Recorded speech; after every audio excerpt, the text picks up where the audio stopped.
Hello and welcome to a Minecraft video. I'm Scudobuyo playing Vanilla Minecraft 1.9 PC Edition. Yay, it's finally out. I'm glad it's out, warts and all. This video is a tutorial for Unirybit's carrot and potato farm with a fix for the new 1.9 mechanics. Now, to be absolutely clear, the overall design of this build is by Unirybit. I'm doing this tutorial partly because I was asked by some viewers and partly because I came up with the included fix. If you have an existing build and you're only interested in the easiest way to convert it from 1.8 to 1.9, I'll cover that in a separate but shorter video, and I'll get that recorded as soon as I can manage. Otherwise, if you're already familiar with the build and aren't so interested in the tutorial or my descriptions of the mechanics, you may instead want to just download this tutorial world and play around with it, and the link for that can be found in the description. Okay, these are the materials that are required for the build. For the rooftop, we're going to need about 12 stacks of stone slabs and about 25 stacks of full blocks.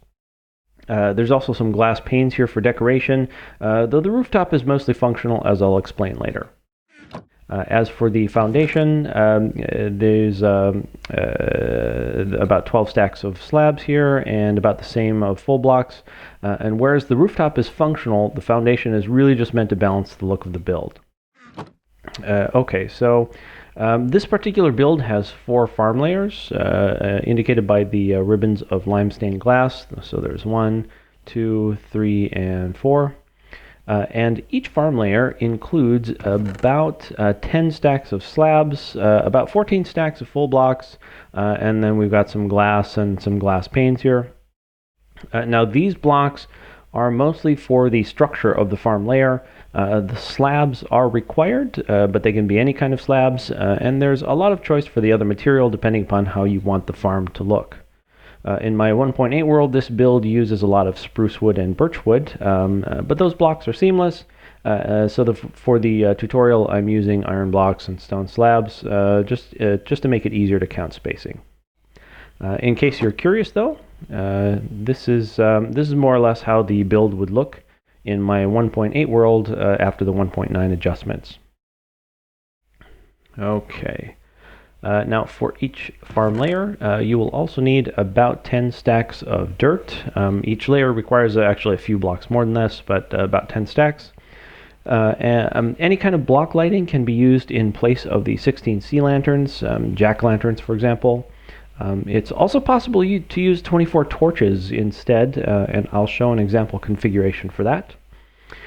Any or all of the 9 lily pads can be replaced by carpets or even trapdoors, though I think lily pads look nicer, and in one case they seem to work just a little bit better. Let's see, 2 fence gates. I'm using fence gates because I think they look nicer here, but you can also use signs. Now I've added a trapdoor since I first released this tutorial world, and I'll talk about why a bit later. Lastly, you'll need a stone pressure plate, and there's really no substitution for this one. Using string or any other kind of pressure plate will reduce the output, as I'll explain in just a minute. Now notice that the materials here include no doors. This build does rely on the villager AI, and we don't want villagers freaking out because they're trying to get into a house or they're trying to path back to some village that they can't reach. So be sure to build this a good distance from the nearest village, and if you do make any modifications, either don't use wooden doors or ensure that the doors can't be recognized as valid doors of a village. Okay, let's go ahead and take a look at the completed build in action. Each farm layer has 2 villagers. A hungry villager is stuck in the middle, and a farming villager tends the farmland and attempts to share harvested food with the hungry villager. We can see all of the hungry villagers there sort of trapped in the center. There's 1 for each farm layer, and of course we have 1 farming villager for each layer. In case you're wondering, I have given the villagers here the new 1.9 glowing effect, just in order to make them a bit easier to identify. Alright, let's head in here. Alright, so the farming villager over there continuously harvests and plants crops. All of the farmland up here is planted, except for 1 block in the exact center right here. So when the farming villager is looking for unplanted farmland, he will always find that spot in the center. He'll plant a crop on the bare farmland, and while he's here, he might take notice of the hungry villager up there, and he might decide to share some of the newly harvested food. But let's see if he's going to go ahead and share some food here. No, he's not in a sharing mood right now. All right, so but when he does decide to share food, he's going to toss the food, but he's got a little bit of a bum arm, so it's not actually going to make it to the hungry villager there. Instead, the food is going to enter this short little water stream, and it's going to get flushed to a drop chute where it gets collected by yours truly. And when the farming villager is done in the center here, and he decides to harvest some more crops, he'll leave the center, crossing over the stone pressure plate. Now, a pressure plate causes a block update to each adjacent block when the pressure plate is either activated or deactivated. So when the farming villager crosses the pressure plate, let's see if we can see that in action here. Is he going to move? Eventually he'll move. All right, so, but when the farming villager crosses the pressure plate, the newly planted crop in the center will receive a block update. And that causes the crop to check the conditions for its placement. And one of those conditions is that the light level in the block above the crop must be 9 or greater. But the lighting in here is such that that this is actually the only spot where the light level above the crop is less than 9. So the crop in the center is going to pop out when the farming villager crosses the pressure plate, ensuring the farmland in the center remains unplanted, which in turn ensures that the farming villager will continue to return to the center, where he will attempt to share more harvested crops. And that cycle is just going to continue. Now, while I was tracking down some reported problems in a version that relied on string instead of a stone pressure plate, I noticed that the farming villager could occasionally leave the center block planted. That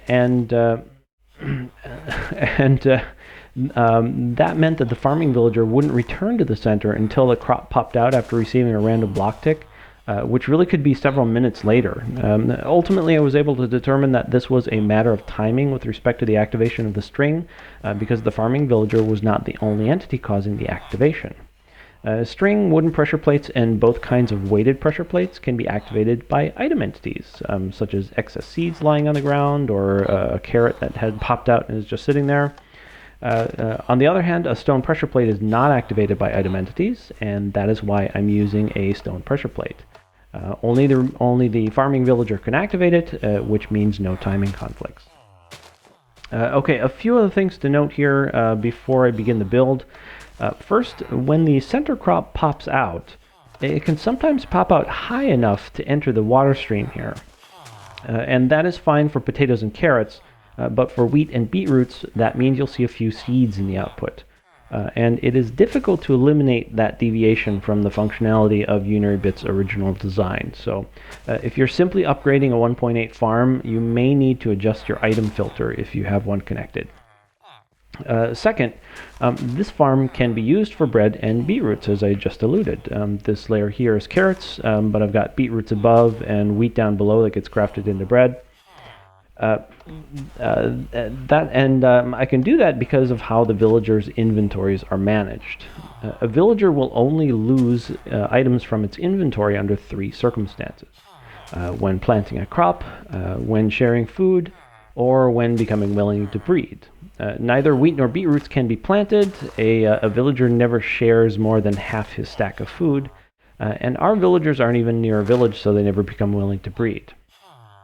So when one slot of a non-breeding villager's inventory is devoted to wheat or beetroots, that villager will forever have at least one slot devoted to wheat or beetroots. That means it's impossible for the inventory of the farming villager to fill up with seeds, which really makes this a beetroot/carrot/potato/bread farm, as is evidenced by the output, which we can go take a look here. All right, yeah, there's a big pile of stuff that's coming from all 4 layers here. It's a bit hard to see, but there is bread and potatoes and carrots and beetroots there. There are some more beetroots coming down.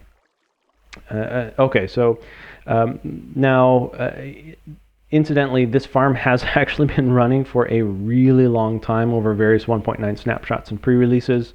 In the long ago, in the 1.8 snapshots, our wheat farming villager would already have a corrupted inventory and he would have stopped farming. But many of the issues regarding villager inventories have been addressed. So farming bread and beetroots appears to be stable, but please do let me know if you have any additional insights. Okay, the third thing to note before beginning the build is the behavior of the farming villagers while I'm still in spectator mode. Unlike other mobs that freeze when no player is around, villagers continue to farm and to share food. Now, this farm here is in the spawn chunks, so the farming villagers will stay loaded and they will continue to farm even when I'm too far away for the plants to grow, or when I'm in spectator mode, for example. Plants aren't going to grow when I'm in spectator mode, and most mobs would freeze, but the farming villagers are going to continue to farm and share food.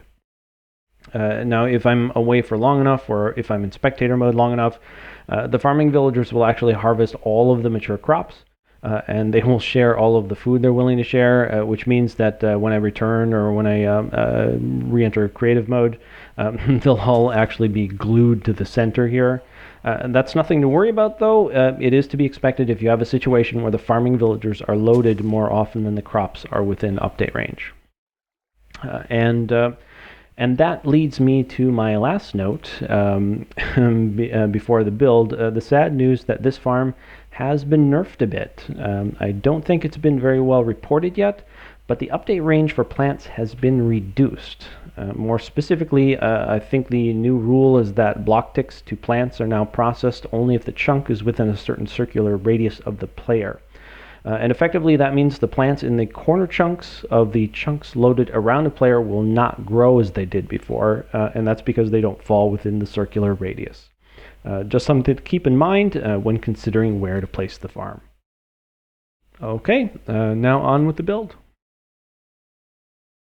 I'm going to start with a 31 by 31 square of dirt, and that's because a farming villager can detect farmland in a 31 by 31 square centered on himself. We can invert that condition and say that farmland can be detected by a farming villager in a 31 by 31 square centered on the farmland. So I've got my one block of farmland in the very center there. When a farmer detects farmland with air above or with a mature crop above, he may path to the farmland in order to tend it. He may path to the farmland. So over here, I have the viable restriction of the 31 by 31 area. The glass area is removed as non-viable.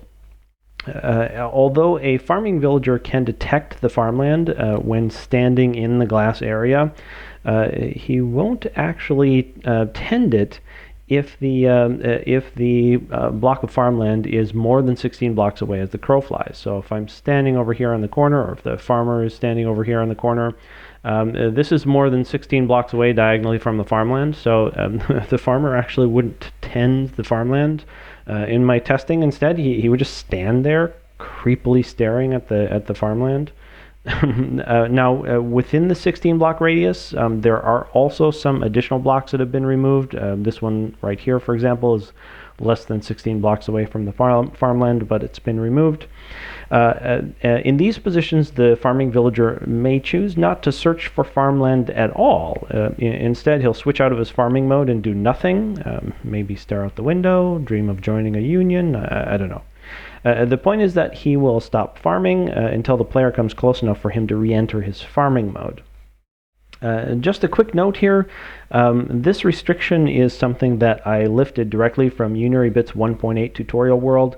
I have verified the findings, though I haven't been very rigorous in my experimentation here. So, still, the results work pretty well in practice. Over here is an overlay of 9 by 9 hydrated fields, each field hydrated by a source block of water in the center.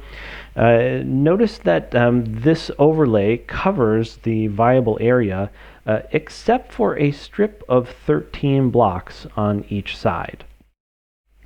Now, rather than use a different, less efficient arrangement of water sources to hydrate the blocks on the side here, those blocks are simply going to get trimmed. That will reduce the viable area by about 7%, but that's not going to reduce the output of the farm, and that's because the intersecting area, with all of the sides trimmed, will still produce mature crops faster than a single farming villager can harvest them. Okay, so over here we have the intersection of the viable area with the overlay. This is a 27 by 27 square of dirt with 1, 2, 3, 4, 5, 6, 7, 8, 9, 10, 11, 12, 13, 14, 15 blocks cut from each corner, and we've got holes for the water sources to hydrate the farmland. This is slightly larger than Unary Bit's original design because it adds 6 blocks diagonally to each corner. And that's due to a different lighting arrangement. But like the side blocks trimmed from the viable area over there, the additional blocks in the corners really are going to have a negligible impact to the output of the farm. I include them just because I like the farm to have a slightly wider look. Now, the only problem with the intersecting area is that the center block right here, that is slated to be a water source, and that needs to be our low light block of farmland. So I'm going to split this and have a water source here and a water source here so that we can have the center block be farmland. All right, now around the dirt is going to be an edging of full blocks, so that goes all the way around. And underneath I've got a layer of full blocks with some glass panes just for decoration. Now I recommend that this base here underneath the dirt be separated from the ground by 1, 2, 3, 4, 5, 6, 7 layers of air. Otherwise, if the farming villager is standing at the periphery here, if he's just right at the edge, he's at risk from lightning that strikes in the red area on the ground below.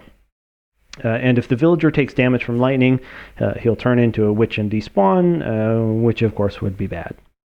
Now, in the absence of 7 layers of separation, you will need to take other precautions to prevent lightning from striking in the red area, such as, for example, an overhanging rooftop. And now for the lighting. This is my easy-peasy configuration for block lighting for this farm. Each light is separated from the ground by 1, 2 blocks, and the 4 blocks in the middle are spaced 5 blocks apart. So there's 1, 2, 3, 4, 5. That makes them the corners of a 7 by 7 square centered on the farm. You can double check their placement by standing in the exact center, so right here between the split water source, and pull up the debug information. If you're standing right here, the information for the light level should say 7 block. So pro tip, it's probably a good idea to mark the center with a torch, just temporarily at least, in order to prevent hostile mob spawning while you continue building. Okay, in addition to the lights in the middle, there are 3 lights in a line on each side, and these lights are centered on the side, separated from the edge by 2 blocks.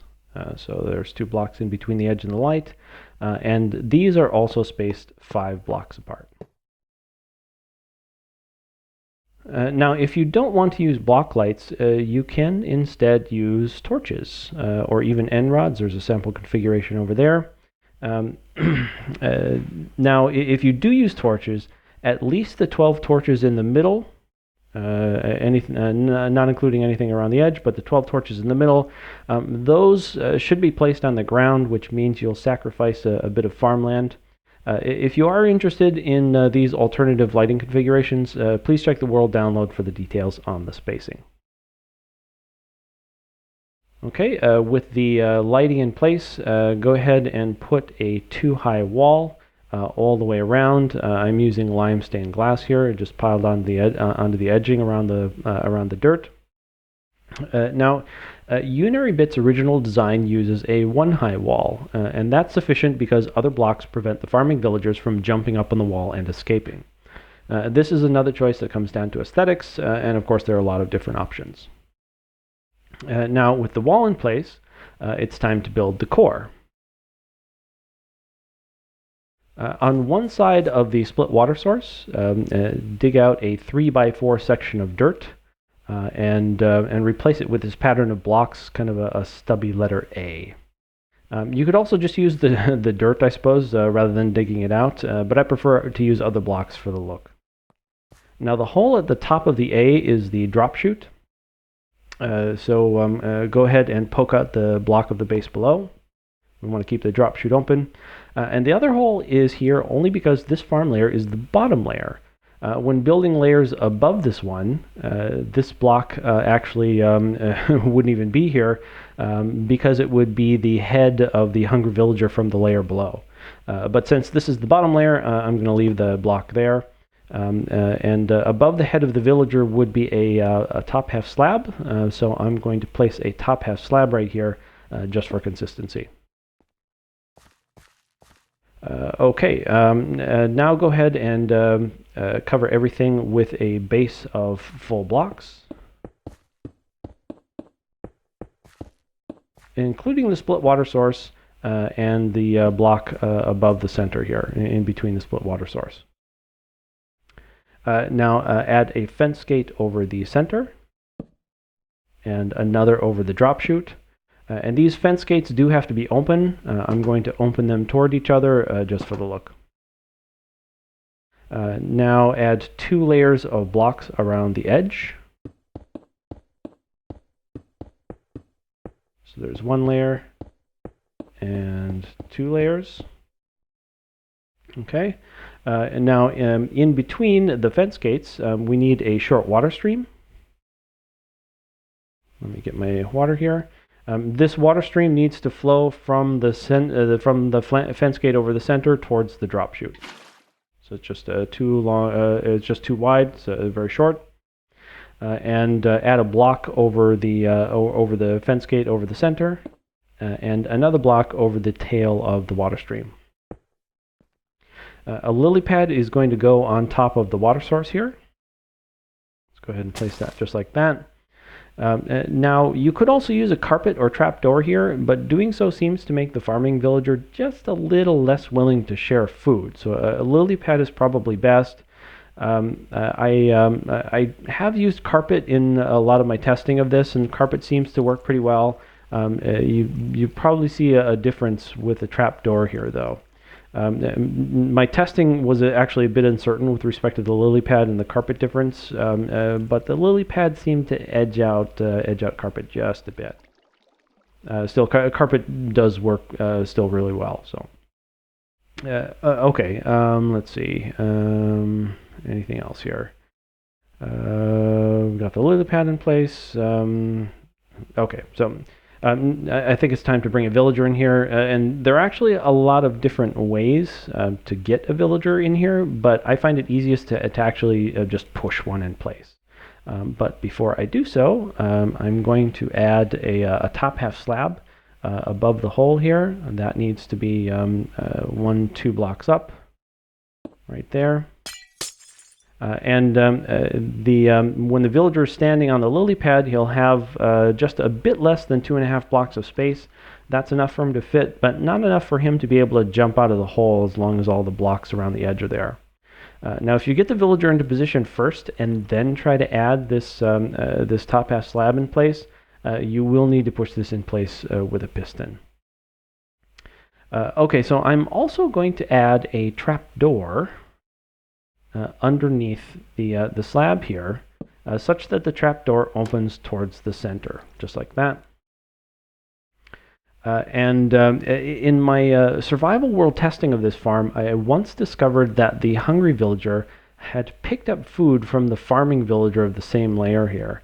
And I think that's because the hungry villager in that case was pressed up right against the edge of the blocks here. The trapdoor just is there to simply enforce some separation. in order to keep the hungry villager just a little bit farther away so that he doesn't accidentally pick up some food. Okay, so we need to, I'm going to get a villager in here, temporarily remove a couple of blocks, and I'm going to add a little slab staircase just to make it easier to push this guy up, just like that. Let's get our villager here. All right.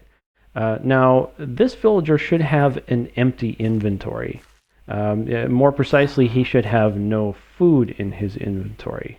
Now, you can ensure that he can never have food in his inventory by just throwing him 8 stacks of seeds. If he's got 8 stacks of seeds in his inventory, he can't pick up anything else, including food, but it really is sufficient just to have him have an empty inventory. That should be okay. All right, let's get rid of our staircase here. Now we've got our villager in place. The last thing here is on the, so I forgot actually to remove the blocks underneath my fence gates. I have 2 fence gates on either side of the water stream, and they do need to be floating, so I need to poke out the block underneath them. There's the one over the drop chute to keep the drop chute open, and this one this one over the center of the farm needs to go as well. And let's just put my torch back here. Okay, so now the now the last thing to do is to on the other side of the center to dig out that block of dirt here and add a block with an opaque top surface. Again, you could really just use the dirt here, but I like using different blocks for these special ones. All the dirt is reserved for farmland. This block does need to have an opaque top surface, and that's because the pressure plate goes on top.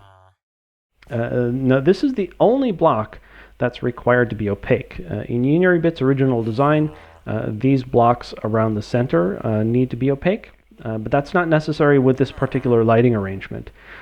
So any or all of the blocks of the core, except this one here under the pressure plate, they can be either opaque or transparent. Here I'm just using all glass, but you could use cobblestone or whatever for any or all of these blocks. And that is it then for the core. Next, add a ceiling by raising the wall by a block. That's these blocks of iron around the edge here, and fill in the area around the lights with top half slabs. Inside, let's head inside here. Go ahead and cover up the water sources with lily pads or carpets or even floating trapdoors. Don't use slabs though, so if you used a slab to cover the water source here, the farming villager could stop on top trying to harvest or plant a crop, but he can't actually reach from there, so he'd be stuck on the slab trying to do something that's actually impossible for him. Also, don't use full blocks. I've actually seen the farming villager try to path over or perhaps through full blocks, even if the block is part of a pillar that extends all the way up to the ceiling. The villager pathing AI still just seems to be a bit wonky. Now I've combined the addition of the ceiling with the covering of the water sources because they're kind of related. The first question to ask is, why have a ceiling at all? If the farm layer above this one has a solid base of full blocks, so we've got just all full blocks above there, why not just use that as the ceiling? And the answer to that one is Enderman. Without the slab ceiling, there's actually a 3-high space from the farmland up to the ceiling, and that would allow Enderman teleportation. And when Enderman teleport onto farmland, the farmland reverts to dirt. So without the shorter space, the expanse of farmland would eventually become pocked by blocks of unusable dirt, like it's being spoiled by a giant gopher. Now the second question to ask is, why not have a ceiling of full blocks? So we could just have our ceiling be something like this. And the answer to that one is villagers. Villagers are now actually so tall that the combined height of a villager standing on even a lily pad is greater than 2 blocks. So if I had a full block ceiling up here, let's just put a couple more in. If I had a full block ceiling, what would end up happening is the farming villager would try to path over a lily pad, but because he can't fit through this vertical space, he would get stuck on the edge of the lily pad, and you just stand there. And for that reason, I've also taken care to place each block light so that the block light is not directly over a lily pad or over a water source or adjacent or over a block that's adjacent to a water source. That in that way, the villager always has enough space to path over the lily pad. Okay, so let's see. Let's get out of here. With the farm layer completely enclosed, it's time to go ahead and start it up. So the first thing to do would be to till all of the dirt in here. You can go ahead and remove any temporary lighting in the center here, since hostile mobs can't spawn on farmland. And the next step depends upon what crop you want. For carrots and potatoes, you can go ahead and bring in the farming villager. This just has to be a brown-robed villager, not necessarily a farmer. Can be a shepherd or a fisherman or whatever. Like the hungry villager, the farming villager should start with an empty inventory. Just toss him one or more stacks of whatever you want planted, carrots or potatoes, and you can just walk away. He'll eventually plant the entire area all by himself. You could do that. You could plant it beforehand, before you bring the farmer in here, but hey, he's willing to do the work. Now for wheat and beetroots, seed all of the farmland first, so plant every square in here, and then bring in the farming villager. In that case, you don't have to toss him anything, he'll do the rest. But if you don't seed the whole area, he'll stop planting when he runs out of seeds, and he won't harvest if he has enough wheat or beetroots. At that point, you'd have to wait until he passes into the center, just by pure chance, and toss some food at the hungry villager, which really could take a long time. And that is a completed farm layer. So that's it. It's not actually fully functional until the rooftop is in place, which I'll talk about in just a second. And that's because the center block is receiving too much skylight for the crop to pop out. But the farm layer is complete. Now, a couple of quick notes here. First, don't mix crops in the same farm layer. Make sure it's all carrots or all potatoes or all whatever. Villagers only share from their first inventory slot with enough food, so the output would favor one crop anyway. Second, you can use more than one farming villager per farm layer, so you could actually have 2 brown-robed villagers floating around in here, but you probably should not. In the testing I did with this, output increased by as much as 1/3.